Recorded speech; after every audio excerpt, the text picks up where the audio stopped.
আসসালামু আলাইকুম রহমতুল্লাহি ওবরকাতুহু। সম্মানিত দর্শক, সরকার কেমন চলছে? আওয়ামী লীগের মতো, ডক্টর মোহাম্মদ ইউনূসের মতো, নাকি আওয়ামী লীগের চেয়ে খারাপ, কিংবা ডক্টর মোহাম্মদ ইউনূসের চেয়েও খারাপ? তারেক রহমান সাহেব আসলে কার মতো? তিনি তার বাবার মতো, মায়ের মতো, নাকি মার্টিন লুথার কিংয়ের মতো? এই বিষয়গুলো নিয়ে খুব দ্রুত আলোচনার সময় এসে গেছে। কারণ চারিদিক থেকে বহু ফিসফাস, বহু অশনি সংকেত। যদি সরকারের একদম শুরুতে আমরা এই সরকারকে একটি নির্দিষ্ট ট্রেনে উঠিয়ে দিতে না পারি, তাহলে এই ট্রেনের আমরা যারা যাত্রী আছি তারা সবাই বিপদগ্রস্ত হব। যখন বিপদ আসে তখন, বা যখন প্রলয় আসে, তখন দেবালয়ও প্রশ্রয় পায় না, দেবালয়ও রক্ষা পায় না। আপনি গিয়ে মসজিদে বা মন্দিরে গিয়ে আশ্রয় নেন, যুদ্ধের সময়, বিপদের সময় কেউ আপনাকে রক্ষা করতে আসবে না। আজ আওয়ামী লীগের পরিণতি দেখেন। বড়জোর 1001 জন মানুষ দুর্নীতির সঙ্গে জড়িত ছিল, কিন্তু বাকি 999 জন মানুষ সাফার করছে। এই 999 জন মানুষের বড় দোষ ছিল, তারা সময় মতো মুখ খুলেনি, দলবাজি করেছে। আর দলের বিরুদ্ধে কথা বলা যাবে না। দুই একজন যারা কথা বলেছি আমরা, আমাদেরকে দল থেকে একেবারে দূরে রাখার জন্য তারা সবাই হই হই রই রই করে উঠত। বিএনপির অবস্থা এখন তদ্রূপ হচ্ছে। বোঝার চেষ্টা করুন, গত 17টি বছর ধরে বিএনপির অবস্থা কীরকম ছিল, অথচ মাত্র 80 দিনে তাদের অবস্থা এমন হয়ে গেছে, তাদের চেহারা, সুরত, কথাবার্তা, আচার আচরণ দেখে মনেই হয় না যে কোনো জন্মে তাদের কোনো বিপদ ছিল। অ্যাজ ইট ইজ সরকার তার এমনভাবে চালাচ্ছে, মনে হচ্ছে গত 17 বছর আওয়ামী লীগের শাসন, আর 2 বছর বা 1.5 বছর ইউনূসের শাসন, 18.5 বছর আর 11-11-র 2 বছর, এই পুরো সেই প্রায় 21 বছর। এই 21 বছর আসলে বিএনপি সরকার চালিয়েছে। তার একটার পর একটা খাল উদ্বোধন করছে, ব্রিজ উদ্বোধন করছে, প্রকল্প নিচ্ছে। অ্যাজ ইট ইজ মনে হয় যে এগুলো সব রেডি করা ছিল, এবং তারা বলছে এগুলো আমরা করেছি। পদ্মা ব্যারেজ, আরে বাবা, একটা পদ্মা ব্যারেজ প্রকল্প রেডি করতে অন্তত 4 থেকে 5 বছর সময় লাগে। এটার ভূমি জরিপ, এটার সাইট সিলেকশন, এটার বাজেট করা, এটার নকশা করা, ইত্যাদি অনেক কিছু। একনেক পর্যন্ত পৌঁছাতে এরকম একটা প্রকল্পের কম করে হলো 5 বছর সময় লাগে। পুরো কাজটি সেই শুরু হয়েছে পদ্মা ব্যারেজ বলতে গেলে পাকিস্তান জমানা থেকে। এটা ধীরে ধীরে মডিফাই হয়েছে। একেবারে চূড়ান্ত পর্যায়ে আওয়ামী লীগ যখন এই জিনিসটা করবে, তখন তার মেইন সমস্যা ছিল যে এই কাজটি করতে গিয়ে সে ভারতের রোষানলে পড়তে চাচ্ছিল না। 2 নম্বর হলো যে এই কাজটি করতে গিয়ে সে ভারতের সঙ্গে তার যে পানি চুক্তি আছে, সেই পানি চুক্তি ব্যাহত করতে চাচ্ছিল না। সে ভারতকে রাজি খুশি করিয়ে এই কাজটি করাতে চাচ্ছিল। আর এখন সরকার এটা প্রকল্পটা গ্রহণ করেছে। এখন যদি ভারত পানি না ছাড়ে, এই প্রকল্পের 2 পয়সার ভ্যালু নিয়ে এটা একটা আমাদের জন্য গোদের উপর বিস্ফোরা হয়ে যাবে। পদ্মা নদীর এখন যতটুকু অবস্থা আছে তার চেয়ে আরও খারাপ হয়ে যাবে।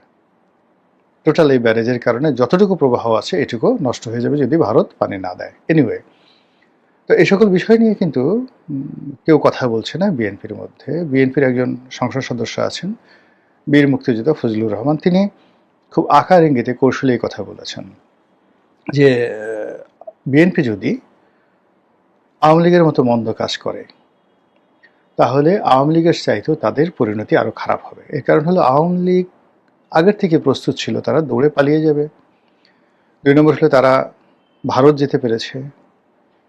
এখানে একটা ফ্যামিলি ডাইনেস্টি ছিল। ফ্যামিলি ডাইনেস্টি থাকার কারণে শেষ সময় পর্যন্ত শেখ হাসিনা নিজে দাঁড়িয়ে থেকে তার যত কুশীলব আছে সবাইকে তিনি সেফ এক্সিট দিয়েছেন। আর যাদেরকে খরচের খাতায় ফেলে দিয়েছেন সালমান আনিসুলরা, তারা ধরা পড়েছে। আর তার যত রত্ন মণি মাণিক্য, মানে দলের মধ্যে যারা কৌশলগতভাবে তার গুরুত্বপূর্ণ আগামীতে নেতৃত্বে থাকবে বা তার পছন্দের, তিনি তাদের সবাইকে নিরাপদে বিশ্বের সব জায়গাতে পাঠিয়ে দিয়ে এরপর তিনি হেলিকপ্টারে উঠেছেন। আপনার কি মনে হয় বিপদ আসলে সেই নাহিদ, সার্জিস, মাহফুজ এদের কথা একবারও, বা ডক্টর শফিকুর রহমানের কথা একবারও ডক্টর ইউনূস ভাববেন? তিনি তাড়াতাড়ি বলবেন, ওরে বাবা রকেট পাঠাও, হেলিকপ্টারে কাজ হবে না, তাড়াতাড়ি রকেট পাঠাও, দরকার হলে ক্ষেপণাস্ত্র পাঠাও, ক্ষেপণাস্ত্রের উপর চড়ে আমি তাড়াতাড়ি আমেরিকা চলে যাব, দূরপাল্লার ক্ষেপণাস্ত্র। আচ্ছা, তারেক রহমান সাহেবের কথা চিন্তা করেন, তিনি যদি সেফ এক্সিট পান, তিনি কি আসাদুজ্জামান রিপন, শামসুজ্জামান দুদু, মির্জা ফখরুল ইসলাম আলমগীর, ডক্টর মঈন খান, মির্জা আব্বাস, মোয়াজ্জেম হোসেন আলাল, হাবিবুন নবী খান সোহেল, এরকম অসংখ্য মানুষ 300-400 মামলা নিয়ে গত 17টা বছর ধরে যারা রক্ত পানি করে দিয়েছেন, ক্ষমতায় এখন বিএনপি এমনিই খোঁজ রাখেন, আর বিপদের সময় এদের খোঁজ রাখবে? এরা প্রত্যেকটা লোকের উপর দিয়ে যদি বুলডোজার চালিয়ে দেয়, তাহলেও কয়জন লোক কাঁদবে আই ডোন্ট নো, আমি জানি না। তো সেই অবস্থায় হলো কি, যে এই যে এখন দেশ চলছে, যারা যারা চালাচ্ছে, বা প্রধানমন্ত্রী তারেক রহমান সাহেবের সঙ্গে যারা যারা আছেন, তারা কোথায় যাবেন, কি করবেন না করবেন ডাজ নট ম্যাটার। মূল ব্যাপারটা হলো যে তাদেরকে অবশ্যই ভালো করতে হবে, আদারওয়াইজ আপনি আমি আমরা কেউ ভালো থাকবো না। মাঝে মধ্যে এই যে ইউটিউব করি, কিছু কথা বলি, ফেসবুকে কিছু কথা দেখি, আওয়ামী লীগের লোকজন টিপ্পনি কাটে। আজকের এই অবস্থার জন্য বাংলাদেশে যে কয়জন লোক দায়ী, তার মধ্যে আপনি একজন। সেই 2014 সন থেকে প্রিন্স করছেন, জনমত তৈরি করছেন, শেখ হাসিনার 12টা বাজিয়েছেন, আর তারেক রহমান সাহেবের জন্য, ইউনূসের জন্য পথ তৈরি করে দিয়েছেন। সো আপনার মিষ্টি মিষ্টি কথায় আমরা ভুলবো না। বলেন, কি বলবেন? হয়তো মারবেন আগামী দিনে, হয়তো পথে ঘাটে লাঞ্ছিত করবে না, কিন্তু আমার এই ক্যারেক্টারিস্টিক্স নিয়ে আগামীতে আমি কোনো সুযোগ পাবো, এটা চিন্তা করা একটা মানে হাইয়েস্ট গ্রেডের নির্বুদ্ধিতা। ফলে কি হলো, যার জন্য পরিশ্রম করেছি সেই 2014 থেকে আজ অবধি টানা 10টি বছর, মানে আমি যেভাবে ছিলাম কচু পাতার পানির উপরে, অনেকটা সাপের ফনার একদম কাছাকাছি, তো সেই জায়গায় থেকে যে সফলতা অর্জন করেছি আমি বা বিএনপি বা এখন যারা আছেন তারা, ইভেন ডক্টর মোহাম্মদ ইউনূস, তো সবাই যদি আমরা সফল হই, সেই সফল হলে আমি কিছু পাই আর না পাই, অ্যাটলিস্ট মনে একটা আনন্দ। আমার সন্তান বা আমার বাবা আমাকে কিছু দিলে না, কিন্তু তারা খুব বড় মানুষ, আমার আসলে কোনো অভাব নাই, তারা খুব বড় মানুষ, আমি এক ধরনের স্যাটিসফ্যাকশন থাকবো। অথবা ধরুন আমি খুব বড় হলাম, বিশাল এবং ব্যাপক কিছু, কিন্তু আমার সন্তান পথে পথে ঘুরে বেড়াচ্ছে, আমার বাবা না খেয়ে মারা গেছেন, সেটা কেমন লাগবে বলেন? তো কাজে এই যে বর্তমান বিএনপি যারা আছেন, তারা ভালো করুন, আরও মন্ত্রী হন, আরও বড় কিছু হন, আরও নেতা হন। আমরা কিছু মানুষ আছি, আমরা আমাদের মতো করে ভালো আছি, খেয়ে আছি, পরে আছি, ডাল ভাত আছি, এই যে আপনারা আমাদের কথা শুনতেছেন, এটাই আমাদের জন্য যথেষ্ট। তো সেই দিক থেকে এই যে বিএনপি যে ভালো করবে বা ভালো করবে না, এই বিষয়গুলো নিয়ে আসলে খোলামেলা কিছু কথাবার্তা বলা উচিত। তো ফজলুর রহমান সাহেব যেটা কথা বলেছেন, যে বিএনপি যদি আওয়ামী লীগের মতো মন্দ কাজ করে, তাহলে তাদের পরিণতি আরও খারাপ হবে। যেহেতু তিনি বিএনপির পোর্টফোলিওতে আছেন, বিএনপির চেয়ারম্যানের উপদেষ্টা, তিনি যেহেতু বিএনপি দলীয় সংসদ সদস্য, ফলে তাকে খুব গুণে বেছে কথা বলতে হবে। কিন্তু আমার জন্য তো আসলে ওই ধরনের কোনো লিমিট নেই, আমার বিএনপির কোনো সাধারণ সদস্যপদ নেই, আমি বিএনপির কোনো পদ পদবিতে আগামীতে যাওয়ার 1% সম্ভাবনা নাই। এমনকি যদি দলের কেউ বলেনও, অনুরোধও করেন, এখানে শতভাগ নিশ্চিত থাকেন যে এই বয়সে এসে আমি আর নতুন করে দলীয় রাজনীতিতে জড়াবো না। কিন্তু বিএনপির প্রতি আমার সফট কর্নার থাকবে। কোনো সরকারি পদ পদবি থেকে শুরু করে কোনো কিছুতেই দেখবেন না আমাকে। বললেও মানে যদি এখানে স্বয়ং প্রধানমন্ত্রীও বলেন এটা হবে না। তো কাজেই আমার যে বক্তব্য সেই বক্তব্যটা হলো নির্লোভ। সেই বক্তব্যটা হলো যে নিরপেক্ষ, উইদাউট প্রেজুডিস। এই দলে 2018 সন থেকে আছি, সরাসরি ইলেকশন করেছি।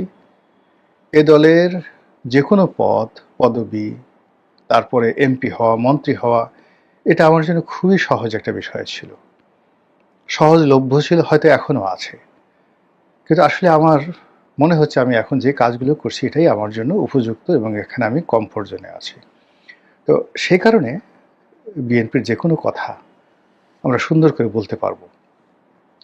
ফজলুর রহমান সাহেব যেটা বলতে পারেননি আমি বলছি যে বিএনপি এই অল্প সময়ের মধ্যে আওয়ামী লীগ গত 17 বছরে যা কিছু করেছে তার চেয়ে গত 17 মাসে বিএনপি তার চেয়ে বেশি খারাপ করেছে, বিশেষ করে চাঁদাবাজির ক্ষেত্রে, বিশেষ করে বিশৃঙ্খলা তৈরি করার ক্ষেত্রে, বিশেষ করে রাজনীতিতে পরিপক্কতা দেখানোর পরিবর্তে অপরিপক্কতা প্রদর্শনের ক্ষেত্রে আওয়ামী লীগের চাইতে, অর্থাৎ 17 বছরে যা করেছে 17 মাসে এই 3টা সেক্টরে আরো খারাপ কাজ করেছে।